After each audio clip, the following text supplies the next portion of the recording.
Assalamualaikum dear students, this is Ma'am Tehmeena. We are going to study about the poetry analysis, explanation and assignment of the dream poem TP Cast. What is TP Cast? Let us study what is TP Cast.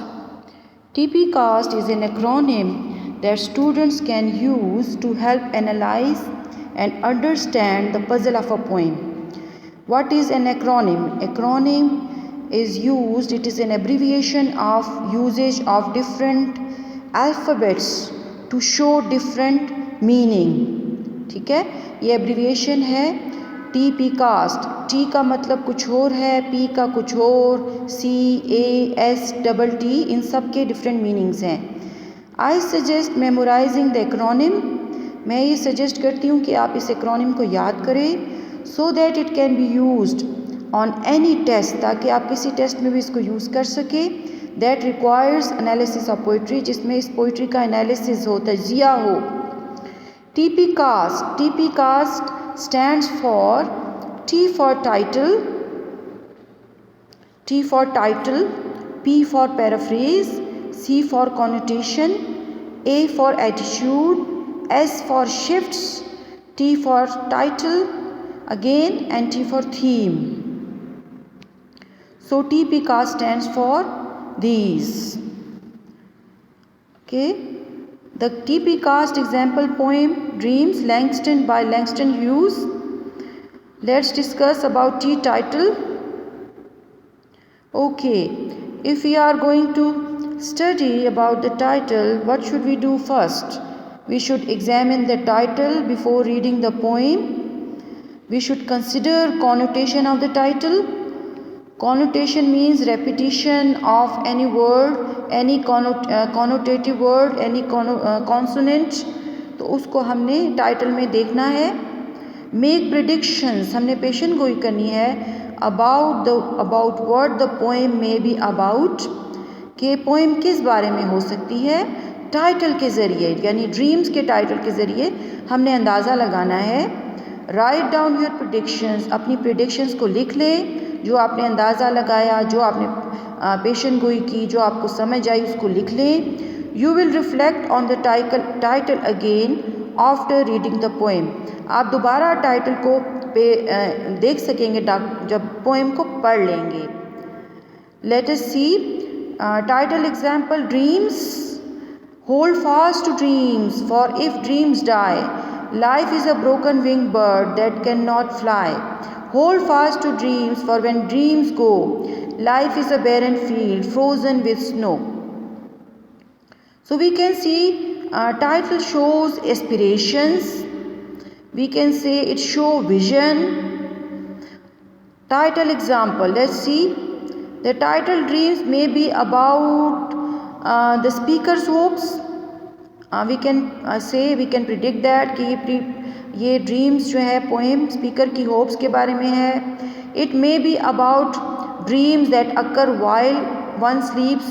हो सकता है ये उन dreams के बारे में हो जो कि हम सोते हुए देखते हैं. The word I think of are rest, hope, goals, yearning etcetera. The word I जो इसमें बार बार आया है, the words I think of are, जो वर्ड्स मैं सोचती हूँ इस बारे में, जो वर्ड मैं इस बारे में सोचती हूँ वो ये हैं कि ये शायद ड्रीम्स रेस्ट के बारे में हो, शायद होप के बारे में हो, शायद गोल्स के बारे में हो. Yearning etcetera. यर्निंग का मतलब बहुत शदीद किसी किस्म की भी आप डिज़ायर रखते हैं, ख्वाहिश रखते हैं. तो ये जो है ये टी एग्ज़ाम्पल टाइटल के एग्ज़ाम्पल से हम समझते हैं कि हमारे जहन में 3 पॉइंट्स आते हैं कि हो सकता है ये स्पीकर की होप्स के बारे में हो सकता है ये असल जो हम ख्वाब देखते हैं ड्रीम्स सोते हुए वो हो, और हो सकता है ये रेस्ट, होप, गोल्स या ख्वाहिशात के बारे में हो, डिज़ायर के बारे में हो. अभी हमने टाइटल को डिस्कस किया. पैराफ्रेज, पी पैराफ्रेज के बारे में है, यानी paraphrasing is putting something in your words. Paraphrase का मतलब है कि आप कुछ भी चीज़ को अपने वर्ड्स में बयान करते हैं, अपने अल्फाज में आसानी से समझते हैं. तो सबसे पहले हमें इस पोएम को we have to translate the poem into our own words. तो हमें इसको अपने वर्ड्स में ट्रांसलेट करना होता है. You could do this line by line. हम इसको लाइन बाय लाइन यानी मिसरे, एक मिसरे के बाद दूसरा मिसरा कर सकते हैं, as I have done on the next slide, जैसे कि नेक्स्ट स्लाइड में हुआ है। अच्छा, और स्टेंजा बाय स्टेंजा और स्टेंजा बाय स्टेंजा भी कर सकते हैं, depending on the length of the poem, depend करता है कि पोइम कितनी लेंथी है, कितनी जो है लंबी है। ओके, अभी ये आप देख लें कि किस तरह से हुआ है। P paraphrase example, hold fast to dream, इसका क्या मतलब हुआ, don't let your dreams die. ठीक है, अभी life becomes meaningless, meaningless means empty. अच्छा, why holding on to dreams is also important, otherwise unfulfilled. क्यों ड्रीम्स के साथ रहना इम्पॉर्टेंट है, ड्रीम्स के साथ स्टिक रहना, उनको फॉलो करना, उनका ध्यान में रखना, उसके बारे में सोचना, अदरवाइज अनफुलफिल्ड, क्योंकि अगर हम उसके बारे में सोचेंगे नहीं तो वो अनफुलफिल्ड रह जाएंगी, वो हम उस पर काम नहीं करेंगे, we will not do some practice on them. तो life becomes empty without dreams, और लाइफ जो है ड्रीम्स के बगैर बिल्कुल खाली हो जाती है, बिल्कुल बयाबान हो जाती है। पी पैराफ्रेज एग्जाम्पल, अब हम इसमें फुल जो 8 लाइन्स हैं उनकी पैराफ्रेज एग्जाम्पल देख रहे हैं। Hold fast to dreams mean hold on tight to dreams, for if dreams try because if dreams die, life is a broken wing bird, life is like an injured bird. Number 4, that cannot fly. Hold fast to dream, hold on tight to dreams. For when dreams go, because when dreams are lost, life is a barren field, life is like a field with nothing in it, frozen with snow, that is frozen with snow. Now we can see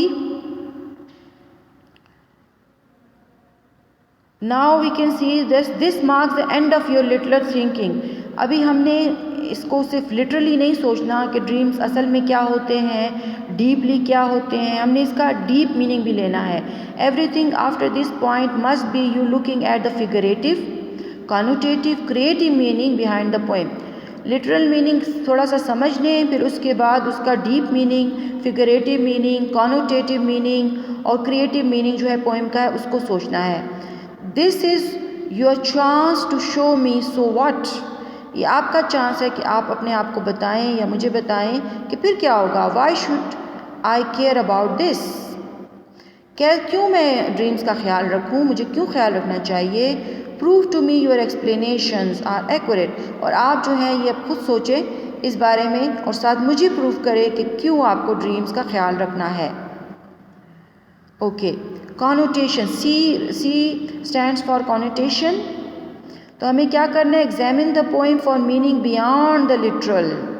poem को इस तरह से examine करने, उसको देखें कि उसका meaning जो है, जो लिटरल मीनिंग होता है वो डिक्शनरी मीनिंग होता है, तो वो मीनिंग के बगैर उसकी बजाय आप बियॉन्ड चले जाएं, उससे ऊपर चले जाएं। लुक फॉर पोइटिक डिवाइसेस, सबसे पहले आप पोइटिक डिवाइसेस पे चले जाएं। एनोटेट द पोएम, पोएम की एनोटेशन कर ले, उसके बारे में उसको देख लें कि डीप मीनिंग क्या है, और टेक नोट्स या नोट्स उसके बारे में लिखें। After finding examples answer the following questions, जब आपको ये एग्जाम्पल्स मिल जाएं तो आप इन चीज़ों का जवाब दें। Are there any connotations between what the poet is saying and the devices he or she chose to use. आपने कॉनोटेशन को जानने के लिए सबसे पहले ये देखना है कि कोई ऐसा कनेक्शन है जो पोएट कह रहा है और उन डिवाइसेस के दरमियान जो उसने यूज़ किए हैं, क्या उनके दरमियान कोई कनेक्शन है, कोई राब्ता है उसमें। What was the purpose behind using those devices, और उसका इन डिवाइसेस का मतलब मेटाफर या फिर सिमिले या फिर कॉनोटेशन या एलिट्रेशन यूज़ करने का मकसद क्या है। कॉनोटेशन कंटेंट कौन सा है, पोएटिक डिवाइसेस कौन सी हो सकती हैं। We can see possible devices include possible devices कौन सी हो सकती है? एलिट्रेशन, रिपीटेशन ऑफ, जिसे कहते हैं रेपिटेशन ऑफ कॉन्सोनेंट साउंड्स हैं उसको, उसकी रेपिटेशन को कहेंगे एलिट्रेशन, और कॉन्सोनेंट्स भी कॉन्सोनेंट साउंड्स की एलिट्रेशन को ही कहेंगे, मतलब उसकी रेपिटेशन को कहेंगे। एजोनेस क्या है? एजोनेस वो है जो कि आप जानते हैं कि वो रिपीटिशन ऑफ वॉवल साउंड्स होती है एजोनेस। सिमिले आपको पता है तशबीह है, जिसमें लाइक और उसके ज़रिए जो है आप दो चीज़ों का आपस में कंपेयर करते हैं। मेटाफर आप जानते हैं डायरेक्ट तशबीह है, जिसमें आप कोई लाइक या एज यूज़ नहीं करते। हाइपरबोल हमने पढ़ा था कि हाइपरबोल क्या है, जिसमें आप बहुत ज़्यादा मुबालगा इस्तेमाल कर लेते हैं, जो कि आप 9th में पोएम में पढ़ चुके हैं। जो डैफोडिल्स पोएम है उसमें पोइट ने हाइपरबोल इस्तेमाल किया है डैफोडिल्स में, कि 10,000 देखे और ये सब। अच्छा, रेपिटिशन क्या? बार बार वर्ड्स को, जुमलों को बार बार रिपीट किया है। जैसे कि हम देखते हैं repetition in spite of war में जो फर्स्ट लाइन है वो बार बार रिपीट हो रही है, ठीक है, या लास्ट लाइन रिपीट हो रही है।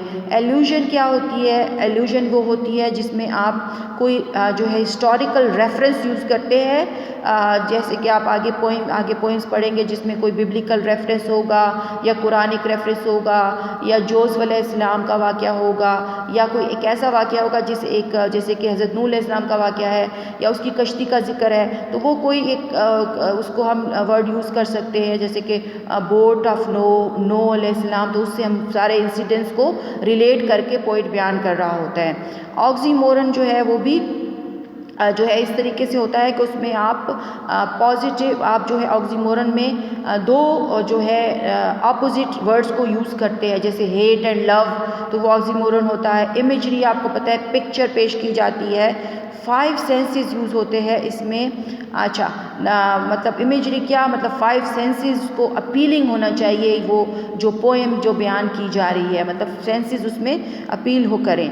अच्छा, point of view number 8 point connotation में क्या होता है कि पॉइंट ऑफ व्यू क्या है, पोइट का नुक्ता नज़र क्या है, वो होपफुल है, वो डिप्रेसिंग है, सैड है, उसका पॉइंट ऑफ व्यू नुक्ता नज़र क्या है। अच्छा, इसके अलावा नंबर 9 राइम और राइम स्कीम क्या है, जो कि आपको मैंने पहले भी बताया था कि राइम होती है रिदम, राइम A-B-A-C या B-B इस तरीके से होता है। Remember these are only suggestions, ये याद रखें कि ये हम सिर्फ एक सजेशंस दे रहे हैं। Use your poetic devices handout to search for other fitting devices. अब ये भी हो सकता है कि आप इनके अलावा पोइटिक डिवाइसेस यूज़ हो, पर्सोनिफिकेशन जैसे यहाँ पे नहीं जिक्र है, पर्सोनिफिकेशन हो सकती है या कुछ और हो सकता है। तो let us analyse connotation of the poem with the example. Okay, hold fast to dreams, ये कलर्स में आप देखिए बड़े अच्छे तरीके से कलर्स में मैंने इसको वो किया है। ये देख ले, होल्ड फास्ट टू ड्रीम्स जो है ये ब्राउन में है और इसका देखिए A-B-C-B, ठीक है, इसका जो राइम स्कीम है A-B-C-B, डाई एंड फ्लाई, ठीक है, एक साथ जा रहा है।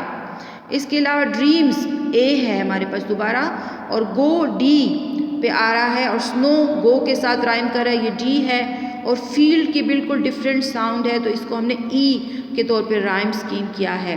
Hold fast to dream brown colour में है, तो अब आप देखिए कि ब्राउन कलर में 1 to 5 जो लाइंस हैं, because it's being repeated at the beginning, ये जो है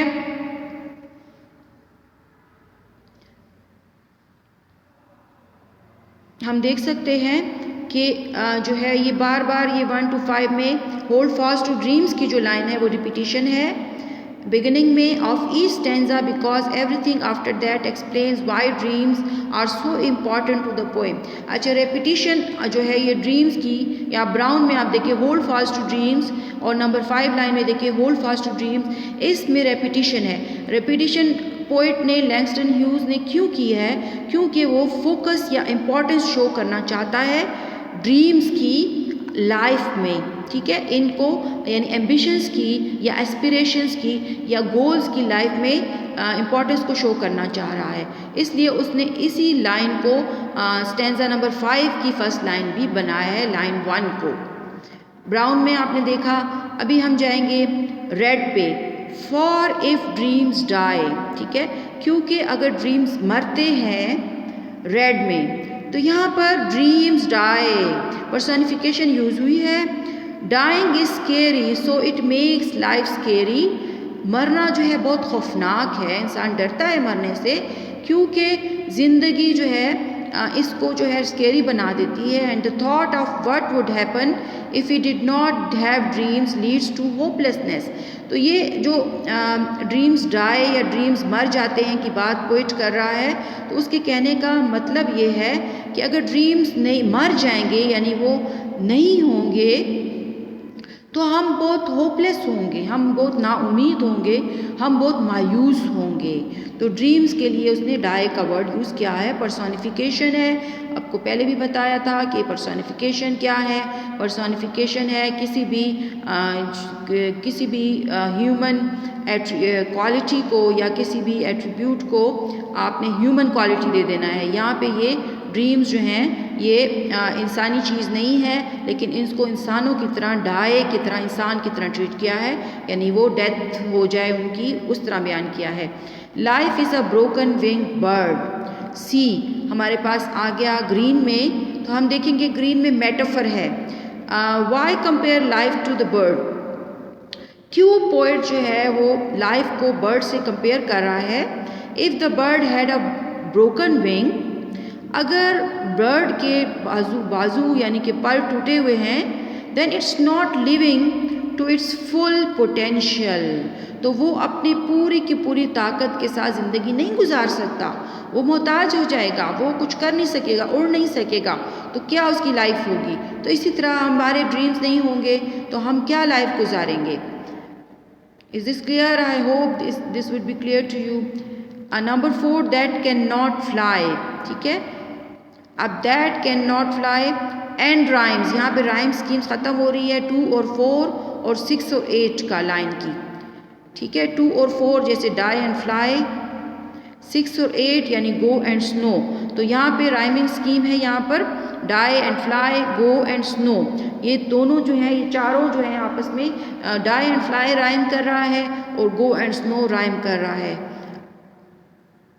now let's see hold fast to dreams, ये दोबारा रिपीटिशन है। फॉर व्हेन ड्रीम्स को ये दोबारा से रिपीटिशन है। Words dreams because they are because poet is trying to get the back story of dreams out. वो बैक स्टोरी बता रहा है कि अगर बार बार ड्रीम्स जो हैं हमको ख्याल रखना है, हमने उनको नहीं तोड़ना, हमने उनके साथ चलना है, अपनी ज़िंदगी को उसके साथ लेकर चलना है। अब ये अंडरलाइन जो हमने सब कुछ किया है ये राइम स्कीम को शो कर रहे हैं। Life is a barren field. ठीक है, ब्लू में आप देखें life is a barren field. Life क्या है, यहाँ पे इमेजरी इस्तेमाल हुई है because it appeals to sight, क्योंकि नज़र को भी हमें अपील कर रहा है। एंड रिलेट्स टू सैडनेस, और गम, एम्प्टीनेस, खालीपन, नो रूम फॉर इमेजिनेशन, हमारे जहन में कोई तसव्वुर नहीं आता जब हम ये सोचते हैं कि life is a barren field, कि ज़िंदगी जो है वो एक बंजर रेगिस्तान है, बंजर ज़मीन है। तो हम ये सोचते हैं तो हमारे जहन में सैडनेस, एम्प्टीनेस और कोई भी इमेजिनेशन नहीं आती, बहुत खालीपन महसूस होता है। तो यहाँ पे इमेजरी, इस लाइन में इमेजरी इस्तेमाल हुई है। Are you getting? Frozen with snow, हम देख रहे हैं कि स्नो और गो दोनों अंडरलाइन है, राइम कर रहे हैं। ठीक है, राइमिंग वर्ड्स हैं। अच्छा, सिम्बॉलिज्म, अच्छा बर्ड यहाँ पे सिंबल इसके तौर पर इस्तेमाल हुआ है। सिम्बॉलिज्म जो है इस्तेमाल हुई है। सिंबल का मतलब है कोई भी चीज़ सिंबल के तौर पर बयान करना, किसी एक जिसे कहेंगे उसके तौर पे अलामत के तौर पर बयान करना। तो बर्ड यहाँ पर अलामत के तौर पे बयान हुआ है। रिप्रेजेंट्स लाइफ, ये लाइफ को रिप्रेजेंट करता है। And so between what's the point of a bird if it can not fly so therefore, तो क्या कि एक परिंदे की ज़िंदगी का मकसद ही क्या होगा। परिंदा तो उड़ता है ना, तो अगर उसकी ज़िंदगी में उड़ान ही नहीं है, वो उड़ता ही नहीं है, तो भला उसकी ज़िंदगी का क्या मकसद रह गया। तो इंसान भी अगर ड्रीम नहीं रखेगा तो वो उड़ेगा नहीं, तो उसकी ज़िंदगी में क्या मकसद रह जाएगा। तो यहाँ पे एक सिंबल इस्तेमाल हुआ है, एक अलामत इस्तेमाल हुई हुई है। अच्छा, दूसरी ये कि इफ़ यू हैव ड्रीम्स और गोल्स, अगर आपके ड्रीम्स हैं और गोल्स हैं, then how can you keep yourself together if you give up.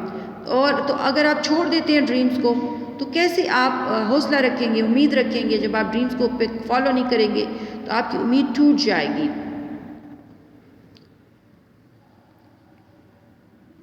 Okay, next we can see example. दोबारा से हम कॉनोटेशन की एग्जाम्पल देखते हैं। पर्सोनिफिकेशन कहाँ इस्तेमाल हुई? ड्रीम्स डाई, ड्रीम्स गो। ठीक है, ये दोनों पर्सोनिफिकेशन है। ड्रीम्स को इंसान की तरह ट्रीट किया है कि इंसान जिस तरह मरता है इस तरह ख्वाब भी मर रहे हैं, जिस तरह इंसान जाता है इसी तरह ख्वाब जाते हैं। ठीक है, मेटाफर यानी कि जो है इसको हम कहेंगे life is a broken wing bird. जो है ज़िंदगी जो है एक टूटे हुए पर वाला परिंदा है। तो और life is a barren field, और ज़िंदगी जो है एक बैरन फील्ड है। ठीक है, ये बंजर ज़मीन है। तो इन दोनों लाइंस में मेटाफर इस्तेमाल हुआ। इमेजरी क्या है? Broken wing bird that can not fly, barren field frozen with snow. इसमें इमेजरी इस्तेमाल हुई है। ठीक है, एंड राइम्स कौन से हैं? राइमिंग स्कीम्स या राइम में एंड राइमिंग कर रहे हैं, जो वर्ड्स कर रहे हैं राइम। डाई और fly and go and snow, ये बिल्कुल एक जैसे सुनने में लगते हैं। रेपिटेशन कहाँ हुई है? होल्ड फास्ट टू ड्रीम्स में हुई है। राइम स्कीम क्या है? ABCB ADED। Notice the rhyme scheme matches what the poet wants of us. हमें ये देखना, नोटिस करना है कि जो राइम स्कीम है, जो पोइट हमसे चाह रहा है कि हम होल्ड फास्ट हो जाएं ड्रीम्स के साथ, इसी वजह से वो इसको रिपीट भी करता है। सिंबॉलिज्म कहाँ है? सिंबॉलिज्म जो है वो ब्रोकन विंग बर्ड के बारे में है symbolism.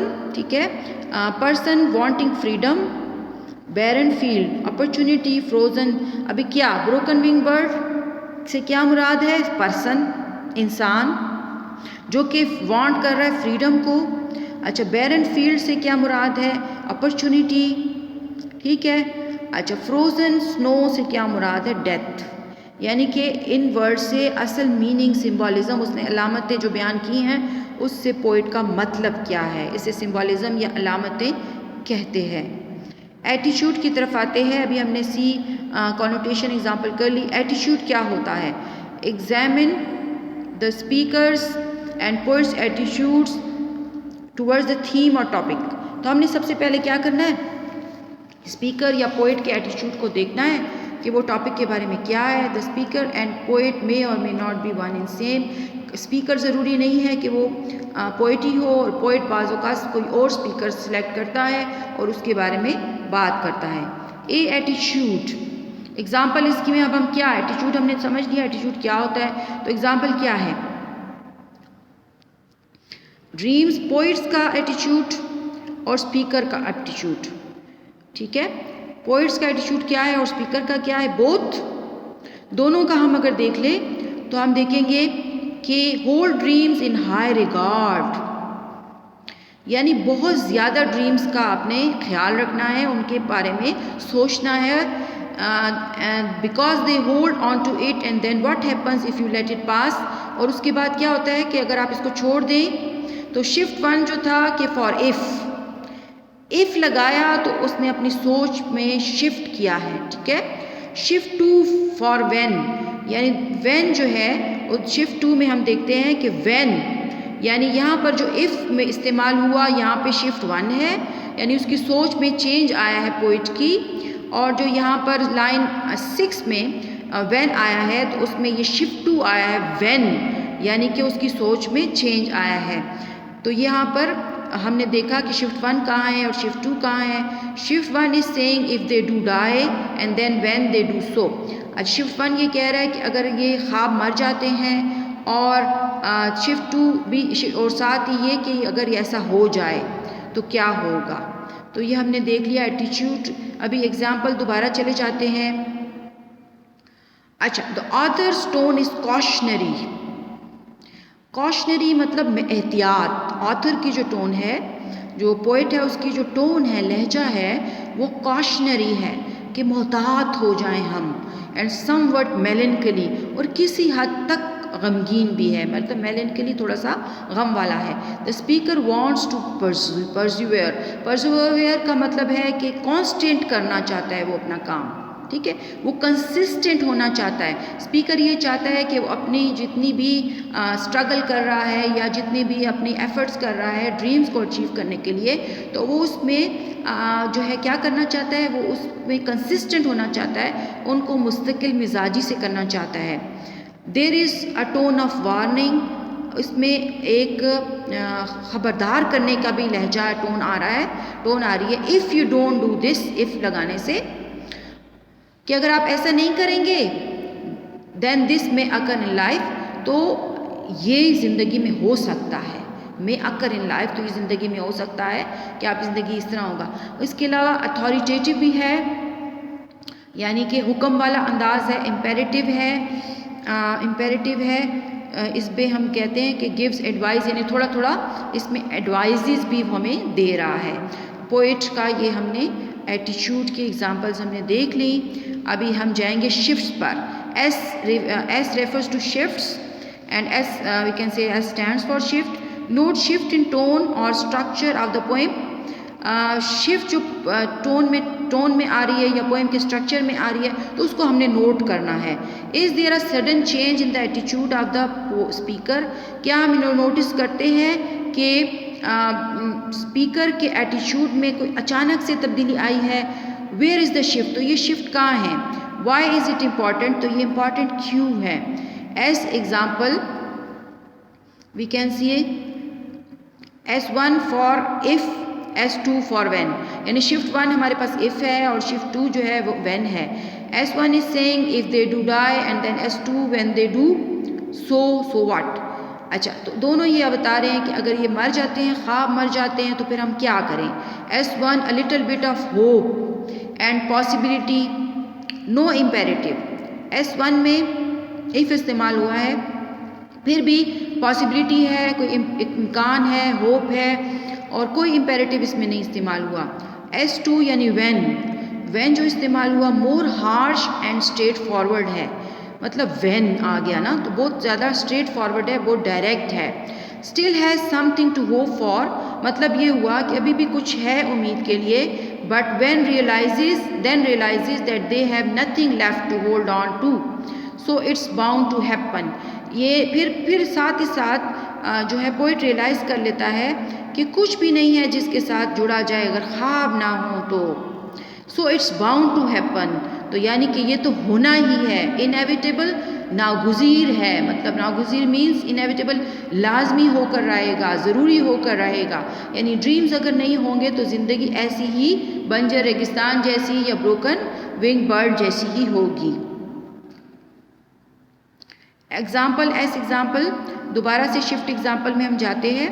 The poem has 2 full sentences ending in periods. Periods means full stop. तो पोएम जो है, पोएम में फुल 2 सेंटेंसेस हैं जिसमें पीरियड्स हैं या मतलब फुल स्टॉप हैं, and stanzas are broken up into short 3 to 5 words lines, और बिल्कुल छोटे अल्फाज इस्तेमाल करके 4-5 लफ्ज़ों के वर्ड्स इस्तेमाल करके स्टेंजाज बहुत शॉर्ट हैं। स्टेंजा 1 में जो है टोन मेलनकली है या वार्निंग है, बट स्टिल होपफुल, लेकिन अभी भी होपफुल है। स्टेंजा 2 में टोन अथॉरिटेटिव है एंड मोर फाइनल, और फाइनल है, लेस होपफुल है। टाइटल को हम सेकेंड टाइम देखेंगे।